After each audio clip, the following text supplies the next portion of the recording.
अस्सलाम वालेकुम ख़वातीन व हज़रात। आज की वीडियो में मैं आपको एमसीक्यूज़ प्रैक्टिस के बारे में बताऊंगा कि आपको एमसीक्यूज़ की प्रैक्टिस क्यों करनी चाहिए और इसका आपको क्या फ़ायदा होगा और वो कौन सी मिस्टेक्स हैं जो एमसीक्यूज़ प्रैक्टिस के दौरान स्टूडेंट्स करते हैं। क्या आपको बहुत सारे कई हज़ार एमसीक्यूज़ करने चाहिए, आपको किस टाइम करने चाहिए और आपको कितनी बुक्स से करने चाहिए। आपने हर टॉपर से या आपने हर क्वालिफायर से ये बात सुनी होगी कि आपको एमसीक्यूज़ प्रैक्टिस करनी चाहिए, लेकिन इसके बारे में वो आपको मज़ीद नहीं गाइड कर पाते अच्छे से कि किस तरतीब से करनी चाहिए, कब करनी चाहिए। तो चलें, आज की वीडियो में यही बातें डिस्कस होंगी।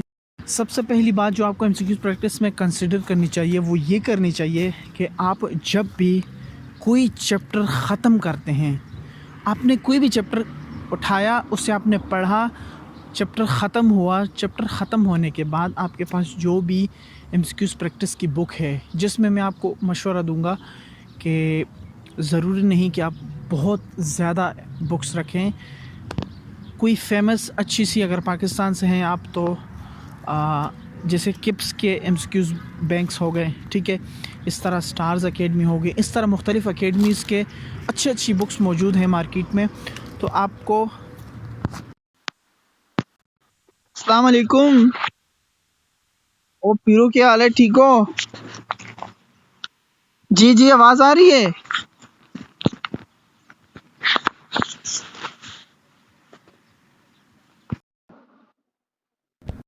ये बहुत इम्पोर्टेंट बात है कि आप हर चैप्टर के बाद आप एमसीक्यूज़ की प्रैक्टिस करें। उसकी रीज़न ये है कि जब भी आप किसी भी चैप्टर के एमसीक्यूज़ करते हैं, उसे पढ़ने के बाद, तो उसमें जितने भी हाई यील्ड किस्म के पॉइंट्स होते हैं वो एमसीक्यूज़ में आ जाते हैं, ठीक है। इसके अलावा जो कंसेप्ट में भी आपका कोई पॉइंट वीक रह गया हो तो एमसीक्यूज़ में जब डिस्कस होता है और आपका वो नहीं हो पा रहा होता तो आप किसी और से कंसर्न करते हैं, वो एमसीक्यूज़ हल करने की कोशिश करते हैं, तो वो कंसेप्ट आपका स्ट्रांग हो जाता है। और जो ऑलरेडी कुछ कंसेप्चुअल पॉइंट्स आपने सीखे होते हैं उस टॉपिक में, वो भी आपके स्ट्रांग हो जाते हैं उन एमसीक्यूज़ की प्रैक्टिस की वजह से। फिर आपको ये देखना चाहिए कि आप आपने ऐसी बुक्स ली हों जिसमें एक एक चैप्टर के एक एक हज़ार और इतने ज़्यादा एमसीक्यूज़ हों। तो इस तरह मतलब वो आपका टाइम ज़्यादा लग सकता है। उसमें बहुत इजी पॉइंट्स डिस्कस होते हैं। अक्सर ऐसा होता है कि वो इतने ज़्यादा क्वालिटी के एमसीक्यूज़ नहीं होते। तो आपको ना ज़रा एमसीक्यूज़ की प्रैक्टिस में ये देखना चाहिए कि इसमें जो एमसीक्यूज़ की क्वालिटी है वो किस लेवल की है। तो आपको उस तरह की बुक्स पर ज़्यादा काम करना चाहिए। वो बुक्स आपको पहले रखनी चाहिए प्रायोरिटी में। ये बात काफ़ी इम्पोर्टेंट है।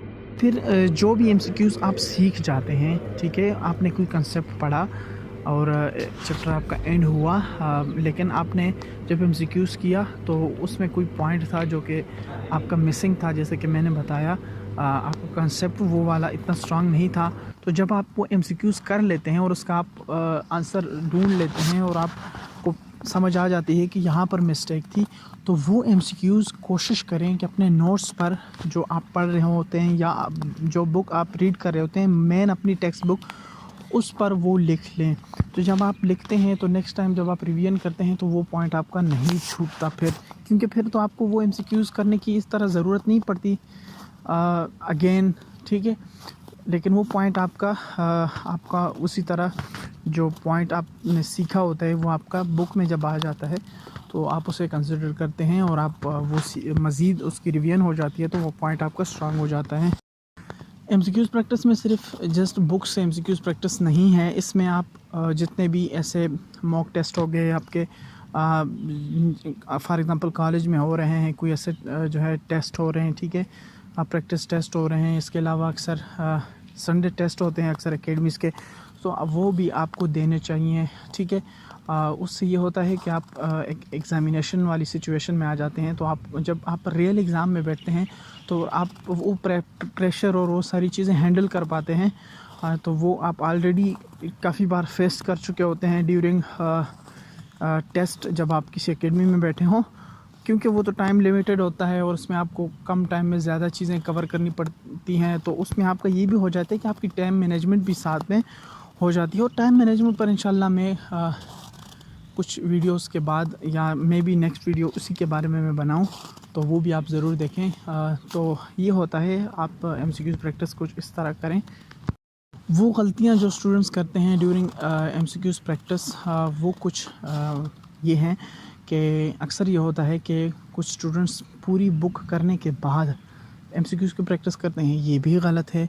कुछ स्टूडेंट्स जो है वो अभी कुछ भी नहीं पढ़ा होता और फिर एमसीक्यूज़ की प्रैक्टिस करते हैं, मतलब बिल्कुल शुरू से ही, तो वो भी सही नहीं है। उसमें आप टॉपिक से गो थ्रू नहीं होते और वो आपको मुश्किल लग रहे होते हैं, वो आपको जो है ना, हो सकता है कि आप काफ़ी जो है लेस कॉन्फिडेंट फील करें कि ये चीज़ तो आपको नहीं आ रही, तो ये भी सही नहीं है। और हर वक्त एमसीक्यूज़ की प्रैक्टिस ये भी ठीक नहीं है। एक प्रॉपर टाइम और उसके मुताबिक आप करें। आप ज़्यादातर टेक्स्ट पर ही रहें, लेकिन यह है कि एमसीक्यूज़ प्रैक्टिस भी ज़रूरी है, तो वो भी आपको ऐसे ही छोड़ नहीं देनी।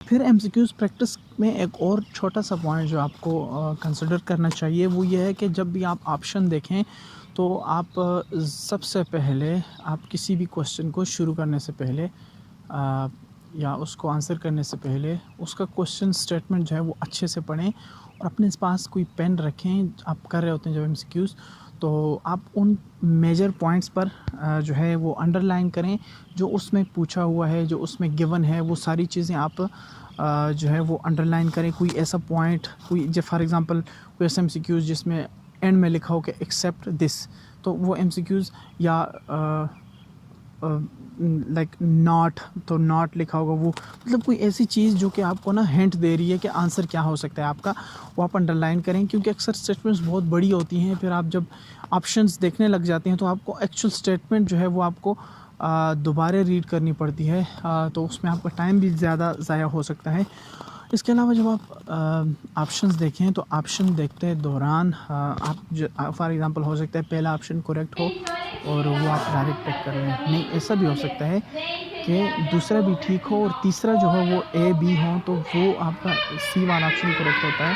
तो आपको ये चीज़ देखनी चाहिए, आपको सारे ऑप्शन देखने चाहिए, ठीक है। इसके अलावा फॉर एग्ज़ाम्पल आप एलिमिनेशन रूल भी यूज़ कर सकते हैं। एलिमिनेशन रूल कुछ इस तरह है कि आप एमसीक्यूज़ कर रहे हैं और 4 ऑप्शन हैं, उसमें आपको जो है आपको कोई एक चूज़ करना है। जैसे नॉर्मली होता है कि चूज़ करना पड़ता है, तो आप ये करें कि जो आपको लग रहा है कि ये वाला नहीं है उसको क्रॉस करें, ठीक है। आपको लग रहा है पहला वाला नहीं है, क्रॉस करें। आपको लग रहा है तीसरा वाला नहीं है, क्रॉस करें। चौथा वाला नहीं है, क्रॉस करें।